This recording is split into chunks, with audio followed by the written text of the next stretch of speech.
करताय तुम्ही लोकसभेचा? कुठनं उमेदवारी लढताय तुम्ही आणि काय नेमका उद्देश आहे यामागचा? बीड लोकसभा मतदारसंघामध्ये ॲडव्होकेट गणेश करंडे हा मी स्वतः उमेदवार असून ऊस शेतकरी हे माझे चिन्ह आहे। बीड लोकसभेमध्ये मी हे इलेक्शन लढत आहे।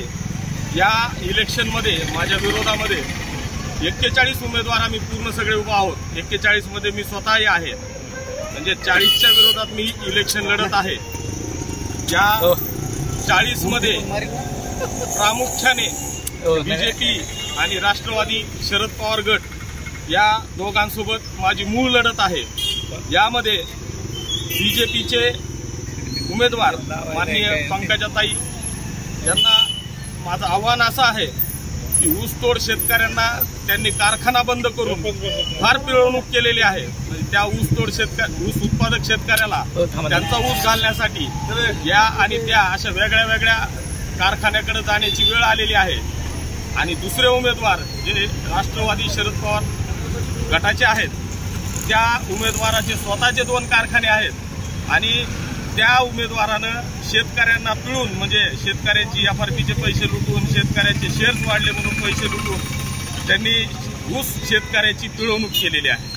थोडक्यात सांगा आम्हाला की तुम्ही ह्याच्यावरती घोड्यावरती बसून आज प्रचार करताय, त्यामागचा उद्देश नेमका काय आहे? मूळ 2 उद्देश आहेत की माननीय जरांगे पाटील यांच्या व्याख्येनुसार गोरगरीब जनतेचा जो त्यांनी लढा उभा केला आहे त्याच्या व्याख्येत मी बसतो। जसं की माझ्याकडे काय मोठ्या गाड्या नाहीत आणि पेट्रोलचे भाव इतके महाग झालेले आहेत की आजच्या काळात हे दोन्ही गोष्टी परवडणाऱ्या नाहीत। त्यामुळे मी आज हा बीड लोकसभेमध्ये घोड्यावरनं प्रचार करण्याचं काम करतोय।